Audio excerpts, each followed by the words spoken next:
श्वेता नमस्ते। जी, मुझे उम्मीद है कि आप मुझे सुन पा रही हैं। हाँ, हाँ, बिल्कुल, बिल्कुल सर सुन पा रही हूँ। जी जी, बहुत बहुत धन्यवाद। थोड़ी सी तकनीकी नमस्ते समस्याएं आप हो गई। सभी को। हाँ, हाँ, जी इसीलिए प्लीज हम कंटिन्यू। फेसबुक पर लाइव हुए हैं। आप सभी को हिंदी दिवस की शुभकामनाएँ सर आपको भी। आज हिंदी दिवस है और आज बुक नर्ड्स ने अपना हिंदी प्लेटफ़ॉर्म लॉन्च किया है, हिंदी के लिए एक समर्पित मंच जहाँ हम हिंदी किताबों और हिंदी लेखकों की बातचीत करेंगे। तो इसी चर्चा में हमारे साथ हैं सुरेंद्र मोहन, जो आईआरएस अधिकारी हैं और इन्होंने एक किताब लिखी है सिविल सेवा परीक्षा की एक सफरनामे की कहानी, हौसलों की एक ऊँची उड़ान, जो प्रभात प्रकाशन द्वारा प्रकाशित हुई है। तो सर हमारे इस प्लेटफ़ॉर्म पे आने के लिए आपका बहुत-बहुत धन्यवाद। और सर मैं आपसे पहला सवाल यही पूछना चाहती हूँ कि आप एक आईआरएस अधिकारी हैं और फिर अचानक आपको क्या ऐसा आया दिमाग में कि हम मुझे ये किताब लिखनी चाहिए, अपनी एक कहानी लिखनी चाहिए? ऐसा क्या आया कि आपने ये किताब लिखी? श्वेता जी, सबसे पहले तो मैं आपको अपनी पुस्तक दिखा देता हूँ। हाँ, सो बिल्कुल। ये मेरी किताब है। और मैंने इसका किंडल वर्ज़न मेरे पास है, तो आप जी, किंडल पर भी ये तो पढ़ सकते हैं जो भी हमें सुन रहे हैं। अब आपके प्रश्न पर आता हूँ। बहुत ही बढ़िया और बहुत ही अच्छा प्रश्न आपने पूछा, बहुत ही ज़्यादा प्रासंगिक प्रश्न आपने पूछा कि मुझे सर्विस में आए हुए करीब 10 साल हो गए हैं। अब ऐसी क्या ज़रूरत पड़ी जी। कि मैंने इस पुस्तक को लिखा? तो उसके 2 बड़े कारण हैं। कहीं न कहीं पिछले 10 सालों में मैं हमेशा ये बात सोचता रहा कि मैंने जिस तरह से सिविल सर्विसेज की तैयारी की है, या मेरा जो जो संघर्ष रहा है, या मेरी जो यात्रा रही है, वो कहीं न कहीं बहुत सारे लोगों से अलग है, और उसमें कुछ यूनिक है, जो सारी जगहों पे नहीं मिलता। मैं कभी दिल्ली जाके मैंने तैयारी नहीं की, मैं कभी राजेंद्र नगर या मुखर्जी नगर में नहीं रहा, इसलिए आप मेरी किताब में उन चीज़ों को नहीं पाएँगी, जो इस विषय पर लिखी गई किताबों के का बहुत केंद्रीय विषय वस्तु रहता है। तो मेरी यात्रा बहुत ही कठिन थी, क्योंकि ना मेरे परिवार में कोई सिविल सर्वेंट रहा था, ना मेरे आस-पास कोई था, ना मैं किसी सिविल सर्वेंट को जानता था, मैं किसी आईएएस पीसीएस अधिकारी को नहीं जानता था उस समय तक, जब मैं तैयारी और चयनित हुआ। तो ये एक बहुत कठिन यात्रा थी, क्योंकि मुझे अपने अनुभवों से सीखना था, मुझे सिखाने वाला कोई नहीं था। मैं खुद हारता था, खुद असफल होता था, उससे सीखता था और अगली बार उनको सुधारता था। तो बिल्कुल। कई बार ये मन में बात आई कि क्यों ना अपने अनुभवों को साझा किया जाए, क्यों ना मैं अपनी एक कहानी लिखूँ, अपनी अपनी एक लड़ाई लिखूँ। लेकिन व्यस्तता और काम के दौर में वो संभव नहीं हो पाया उस समय। लेकिन एक और चीज़ जो पैरेलल चल रही थी मेरी ज़िंदगी में, वो ये थी कि मुझे कहीं न कहीं लगता था कि लोग अब मुझे उस बैकग्राउंड में नहीं देखते हैं, जिस बैकग्राउंड से मैं आया हूँ। मुझे उन सीमाओं के साथ स्वीकार नहीं करते हैं, जिन सीमाओं के साथ मैं आया हूँ, जिन सीमाओं से मैं बँधा हूँ। और अब लोग मुझसे उम्मीद करते हैं कि मैं एक बहुत एलीट क्लास सिविल सर्वेंट की तरह व्यवहार करूँ, बहुत एलीट क्लास सिविल सर्वेंट की तरह कार्य करूँ। तो मुझे कहीं न कहीं अंदर से एक ये बात थी कि लोग मुझे उस तरह से नहीं समझते हैं, जिस तरह का मैं आदमी हूँ, जिस जिस बैकग्राउंड से मैं आया हूँ, क्योंकि आप कुछ भी कर लें, सांस्कृतिक रूप से आप जहाँ से जुड़े हैं, आप पूरी तरह से कट नहीं हुँ, पाते। तो ये बिल्कुल, 2 बिल्कुल। विषय ऐसे थे जिसने मुझे प्रेरित किया कि मैं इस कहानी को लिखूँ। लिखते समय भी बहुत सारी समस्याएँ आई मेरे साथ, और कई बार मुझे लगा कि मैं इस पुस्तक को लिख नहीं पाऊँगा, पूरा नहीं कर पाऊँगा। अगर आप इसका प्रीफ़ेस या प्राकथन देखें, तो आप हुँ, पाएँगे कि मैंने हुँ। कई बार ये बात सोची कि अब मैं इसको बंद कर देता हूँ। शुरुआत मैंने इस पुस्तक की इंग्लिश में की थी।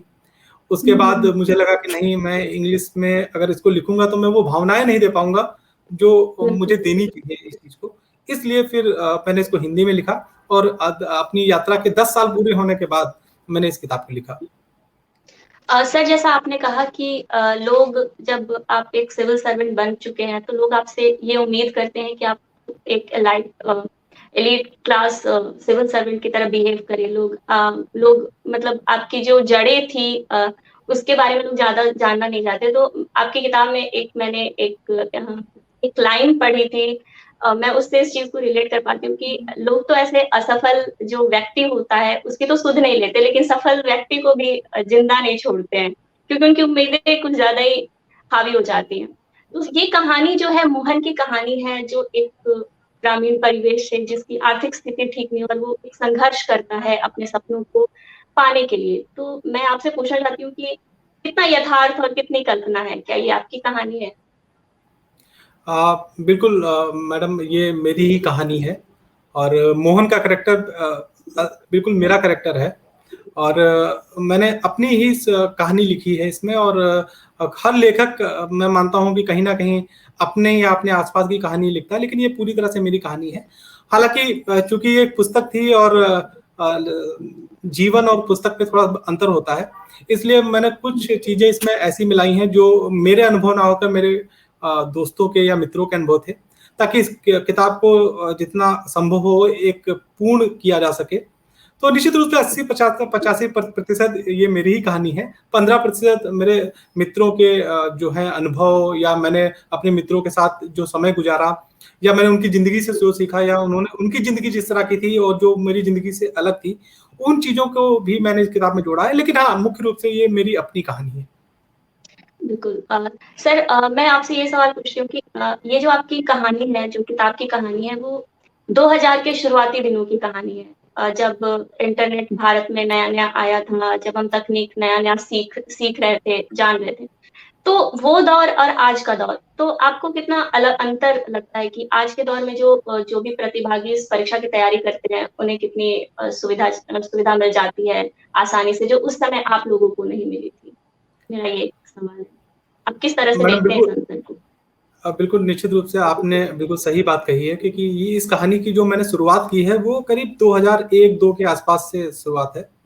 और उस समय छोटे कस्बों में ना मोबाइल फोन हुआ करते थे और इंटरनेट भी नहीं इतना प्रचलित था, हालांकि इंटरनेट आ गया था।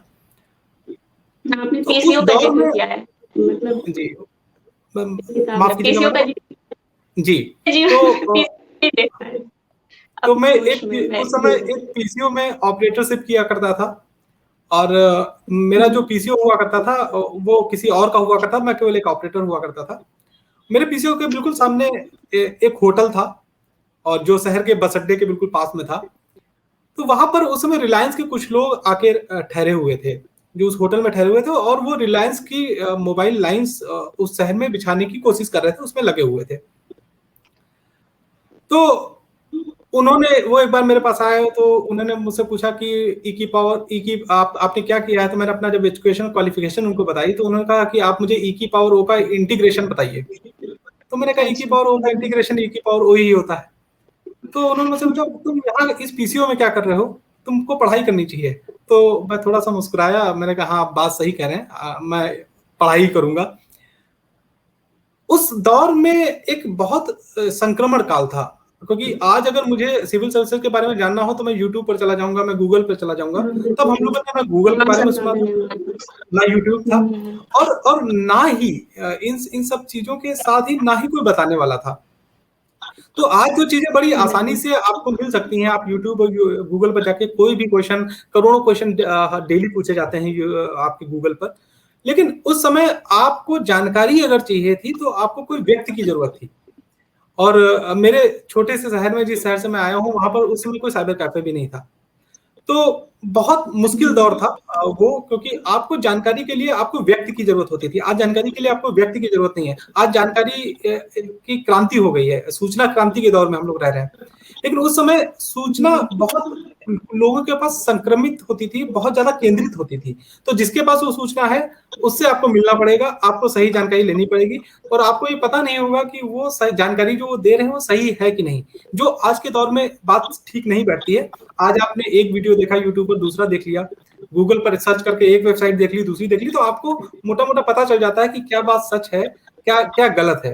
लेकिन उस दौर में आपको व्यक्तियों पर निर्भर रहना पड़ता था, और गूगल और इंटरनेट का उस समय कोई भी एग्जिस्टेंस कम से कम छोटे शहरों में नहीं था। तो इसलिए उस समय तो आपने तैयारी थोड़ी मुश्किल थी तो आपका आज की तुलना में। आज आज के दौर में जो तैयारी कर रहे हैं जो प्रतिभागी, उनके लिए संसाधन ज्यादा उपलब्ध हैं, वो आसानी से इस चीज की तैयारी कर सकते हैं। तो सर, मेरा अगला सवाल आपसे ये है कि जैसे हमने तकनीक की बात की और इन सारी चीजों की बात की, तो उस दौर में लोग किताबें भी ज्यादा पढ़ते थे मेरे हिसाब से, क्योंकि हमारे पास गूगल और यूट्यूब और पीडीएफ ये सब चीजें तो थी नहीं, तो लोग किताबें ज्यादा पढ़ते थे, और आज के दौर में किताबें पढ़ना बहुत कम हुआ है।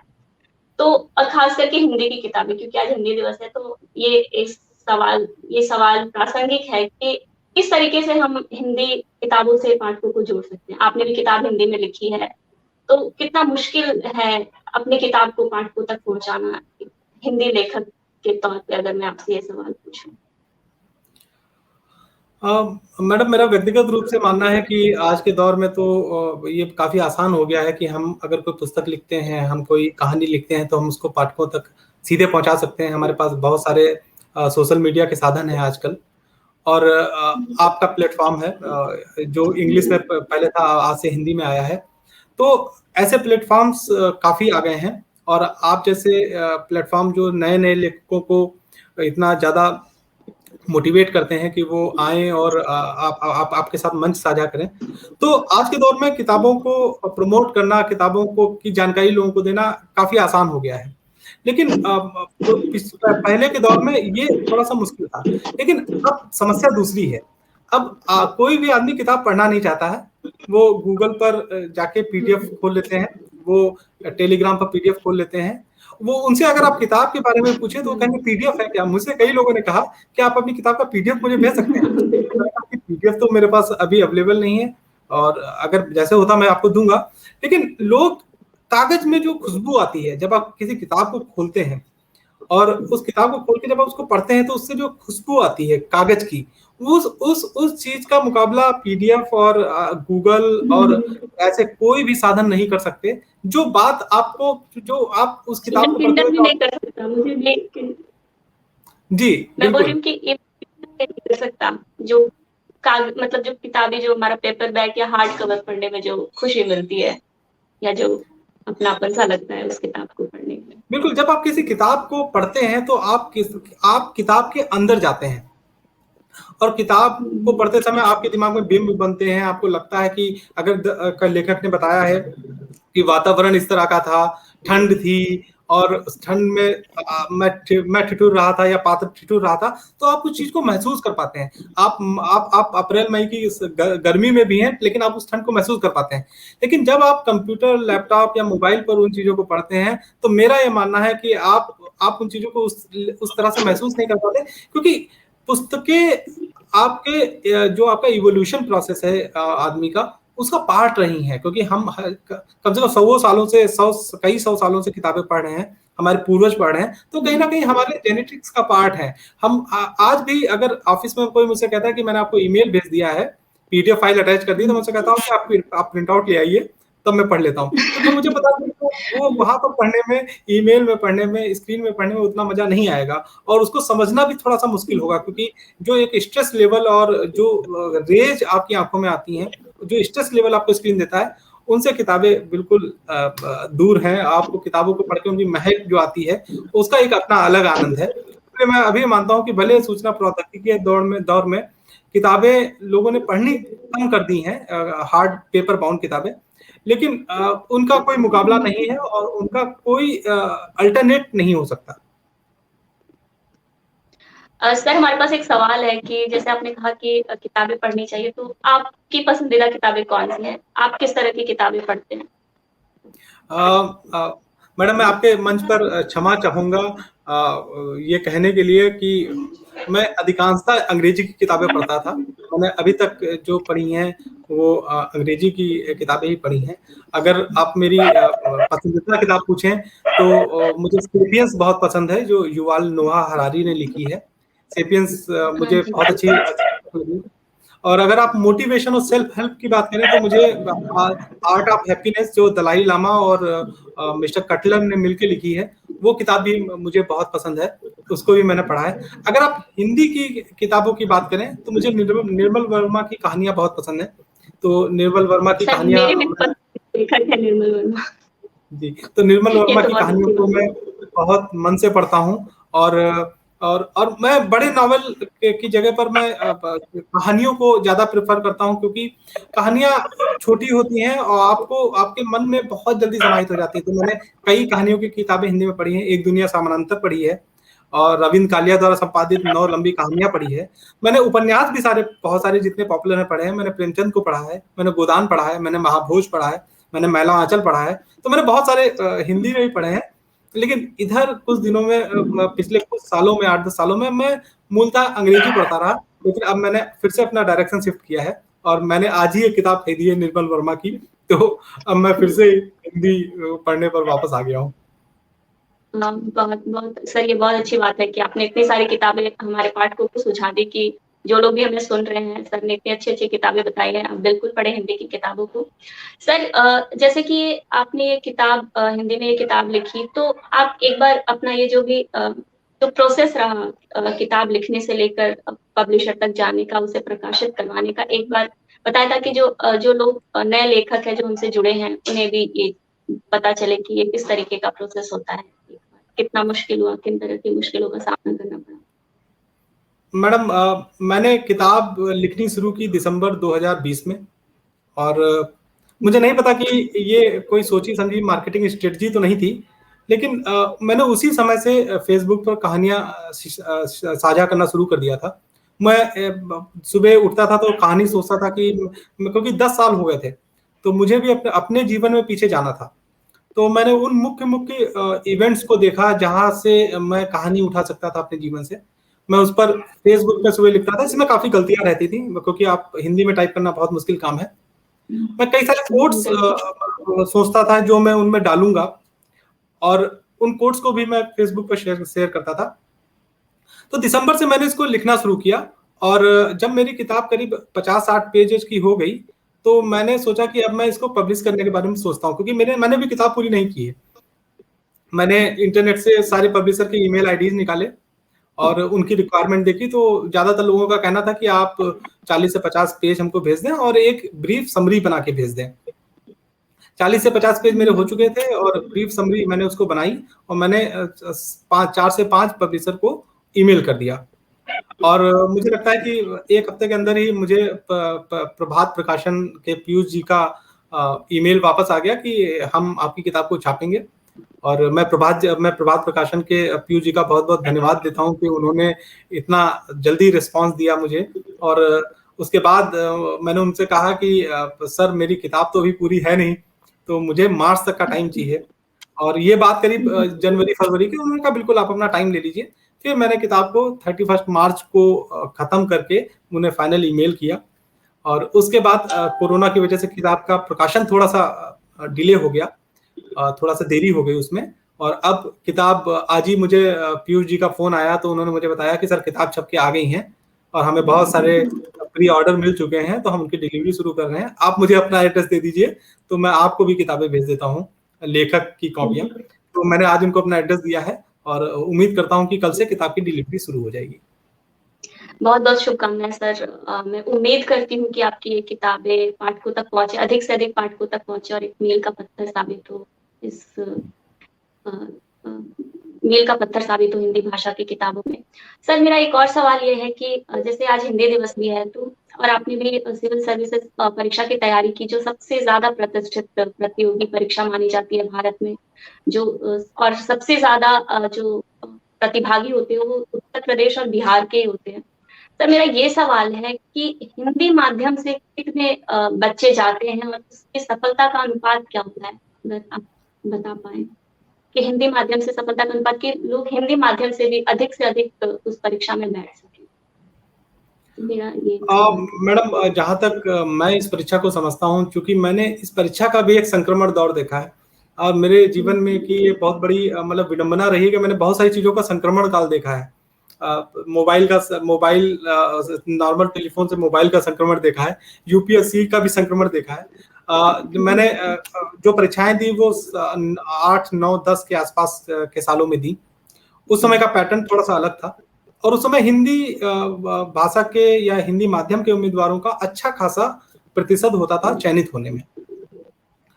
और मेरे पास कोई डेटा तो नहीं है, मेरे पास कोई आंकड़ा नहीं है, लेकिन जितना मुझे लगता है, जो मैंने अपने दोस्तों और मित्रों के साथ देखा है, तो करीब-करीब 30 से 35% हिंदी माध्यम के छात्र उस समय चयनित हुआ करते थे, जो हम अपने बैचेज में देखते हैं।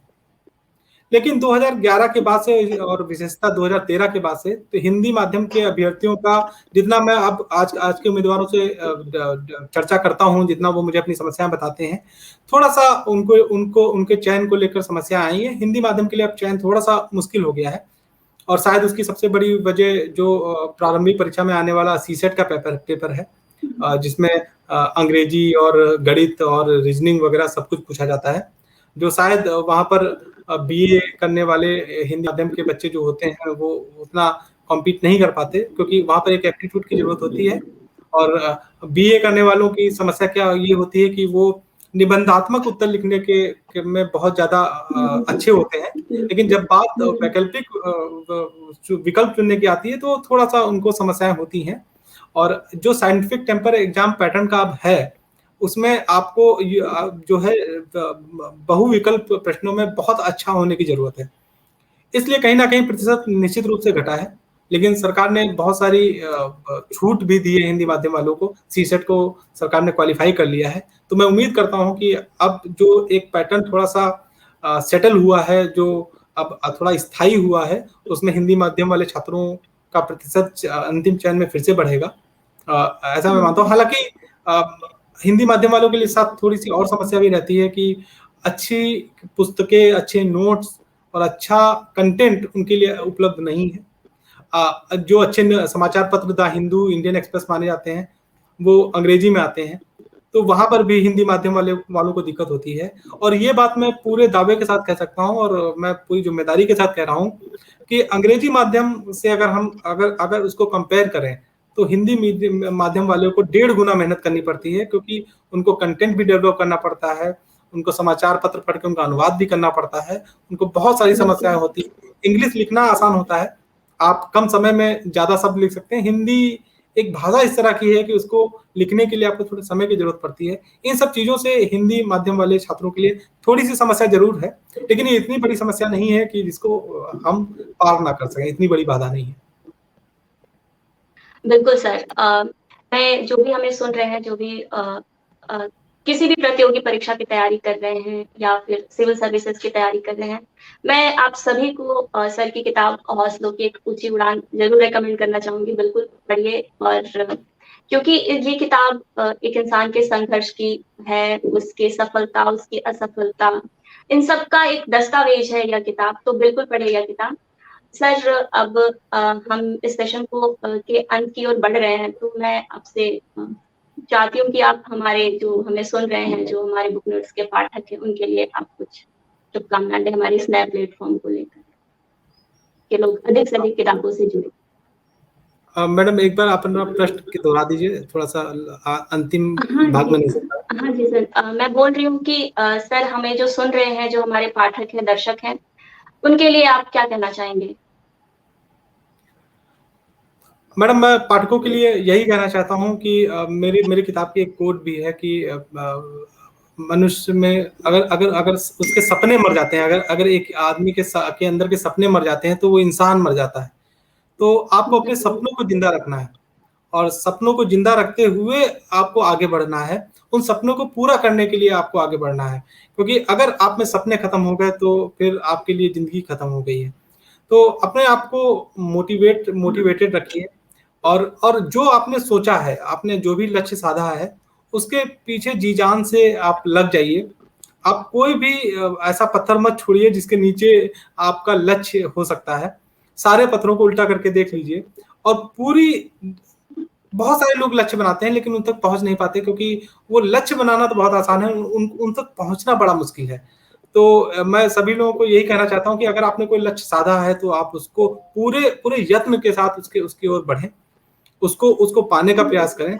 आप मेरी पुस्तक की कहानी पढ़ के मुझे नहीं पता कि आप कितना मोटिवेट होंगे, लेकिन मुझे ये पूरी उम्मीद है कि आपको अच्छी लगेगी। 3-4 घंटे की ये पढ़ाई है। अगर आप पुस्तक नहीं खरीद सकते हैं तो आप मुझे मैसेज कर दीजिए, मैं आपको भेज दूंगा। अगर ऐसा कोई आर्थिक रूप से किसी को कोई समस्या है, और 4 घंटे में अगर आप इसको पढ़ते हैं तो अब निश्चित रूप से मैं मानता हूं कि आप अपने लक्ष्य को साधने के लिए आप अभिप्रेरित होंगे और आगे बढ़ेंगे। उसके साथ मैं यही कहूंगा कि आप मेरी किताब पढ़े ना पढ़े अलग बात है, लेकिन अगर आपने कोई लक्ष्य साधा है तो आप उसको बीच में ना छोड़ें। हाँ जी। या तो आप उसको प्राप्त करें, या तो फिर आप खून से लथपथ होकर मैदान से बाहर आए। उसके बीच में कोई भी ऑप्शन आपके पास नहीं है, कोई भी विकल्प आपके पास नहीं है। मतलब बिल्कुल सर, आपने सही बात कही है कि या तो लक्ष्य को पालो या अंतिम तक कोशिश करते रहो, जब तक मतलब लड़ो, लड़के ही हार मानो, ऐसे नहीं कि मैदान छोड़ के पहले ही भागो। सर आपने इतनी अच्छी बात कही, आपने इतनी प्रेरणादायी किताब लिखी है और आप हमारे इस मंच पर आए, आपका बेहद शुक्रिया हमारे साथ जुड़ने के लिए। शुक्रिया सर। मैडम आपका बहुत बहुत धन्यवाद। बुक नर्ड्स को मैं बहुत सारी शुभकामनाएं दूंगा कि उन्होंने हिंदी मंच बनाने के बारे में सोचा और उसके लिए इतना अच्छा दिन चुना 14 सितंबर, तो मैं उनको बहुत बहुत बधाई देता हूं। मैं उम्मीद करता हूं कि बुक नर्ड्स इंग्लिश की तरह बुक नर्ड्स हिंदी भी दिन पर दिन खूब ग्रो करे, खूब आगे बढ़े और पाठक इससे जुड़े। और जिस तरह से आप पुस्तकों की समीक्षा अंग्रेजी में देते हैं, उस तरह से मुझे उम्मीद है कि आप हिंदी में भी देंगे। और जिस तरह से आप लेखकों को अंग्रेजी अपने अंग्रेजी मंच पर लाते हैं, आप हिंदी मंच पर भी लाएंगे। इसलिए मैं बुक नर्ड्स को बहुत बहुत शुभकामनाएं देता हूं और बहुत बहुत धन्यवाद देता हूं कि उन्होंने इस बारे में सोचा कि एक हिंदी का मंच लाया जाए। बहुत बहुत धन्यवाद। धन्यवाद सर, धन्यवाद।